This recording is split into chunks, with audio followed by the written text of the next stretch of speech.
क्या कभी सोचा है कि महज कुछ मिनट किसी की जिंदगी और मौत के बीच का फासला तय कर सकते हैं?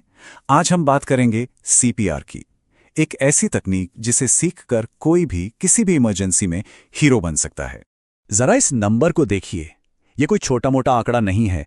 अमेरिका में हर साल 3.5 लाख से भी ज्यादा लोग अस्पताल के बाहर, मतलब घर पर, काम पर या कहीं भी अचानक कार्डियक अरेस्ट का शिकार हो जाते हैं। इससे पता चलता है कि ये कितना आम है और ये कभी भी किसी के भी साथ हो सकता है। और यहीं पे हर एक सेकंड की कीमत समझ आती है। जब ऐसा कुछ होता है तो समझिए कि वक्त ही सबसे बड़ा दुश्मन है। सीपीआर के बिना गुजरने वाला हर एक मिनट बचने के चांस को 7 से 10% तक कम कर देता है। इसीलिए तुरंत एक्शन लेना ही किसी की जान बचा सकता है। तो चलिए सबसे पहले ये समझते हैं कि आखिर क्यों हर एक सेकंड इतना इतना जरूरी है। क्योंकि जब हम ये समझ जाएंगे तभी सही एक्शन लेने के लिए तैयार हो पाएंगे। तो होता क्या है? असल में जब दिल धड़कना बंद कर देता है तो समझिए कि शरीर का पूरा ऑक्सीजन सप्लाई सिस्टम ठप पड़ जाता है और दिमाग तक ऑक्सीजन नहीं पहुंचती। सीपीआर एक तरह से उस सिस्टम को मैनुअली चालू रखने की कोशिश है जब तक कि असली मेडिकल मदद ना पहुंच जाए। ठीक है, तो अब आते हैं उन पहले और सबसे जरूरी कदमों पर जो किसी को भी ऐसी इमरजेंसी सिचुएशन में उठाने चाहिए। बस ये 3 शब्द याद रखने हैं, इनसे ही तय होगा कि आगे क्या करना है। सुनने में बहुत मामूली लगता है ना, लेकिन यही है सबसे पहला और सबसे जरूरी काम। इससे ये पता चलता है कि वो इंसान होश में है भी या नहीं। अगर कोई जवाब नहीं मिलता तो फिर हमें फौरन अगले कदम पर बढ़ना होगा। अब CAB इस क्रम की सलाह देता है। इसमें सबसे पहले C मतलब कंप्रेशंस, यानी छाती पर दबाव डालने पर जोर दिया जाता है, क्योंकि जब दिल रुक गया हो तो खून का सर्कुलेशन दोबारा शुरू करना इस सबसे पहली जरूरत है।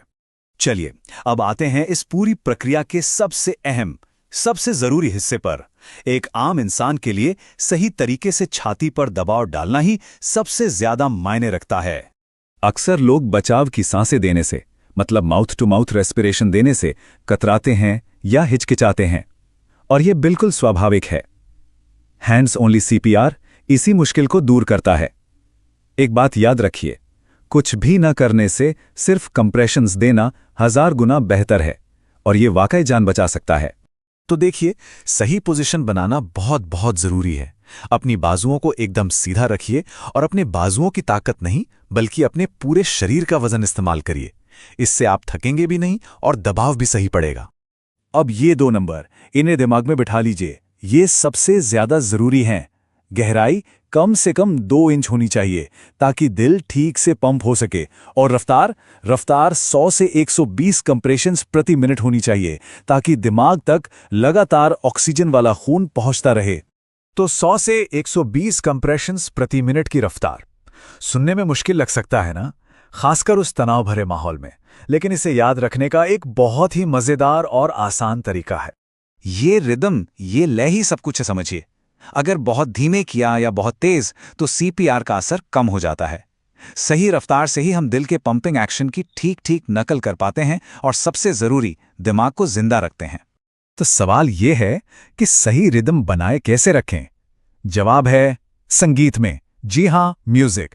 बी गीज का गाना स्टेइंग अलाइव इसका सबसे क्लासिक उदाहरण है। अपने मन में इनमें से कोई भी गाना गाइए और बस उसकी धुन पर दबाव डालते जाइए, आप बिल्कुल सही रफ्तार पर रहेंगे। ये एक ऐसा टूल है जिसे भूलना नामुमकिन है। ये एक बहुत ही स्वाभाविक एहसास है। मतलब ऐसी इमरजेंसी में डर लगना बिल्कुल आम बात है, लेकिन कुछ ऐसे डर हैं जो अक्सर लोगों को मदद करने से रोक देते हैं, और उन पर बात करना बहुत जरूरी है। एक बहुत बड़ा सवाल जो मन में आता है कि अगर मदद करने की कोशिश में कुछ गड़बड़ हो गई तो क्या मुझ पर कोई केस हो सकता है? इसका जवाब जानना बहुत जरूरी है। तो इसका जवाब है हाँ, आप सुरक्षित हैं। ज्यादातर जगहों पर गुड सैमेरिटन कानून होते हैं जो अच्छी नीयत से मदद करने वालों को बचाते हैं। तो मतलब ये है कि अगर आप मदद करने की पूरी कोशिश कर रहे हैं तो कानून आपके साथ है। ये सुनने में बहुत डरावना लगता है और बहुत से लोग इसी डर से पीछे हट जाते हैं। उन्हें लगता है कि कहीं वो उस इंसान को और ज्यादा चोट न पहुंचा दें। ये बात बहुत सीधी और साफ है। देखिए, उस वक्त प्राथमिकता जान बचाना है।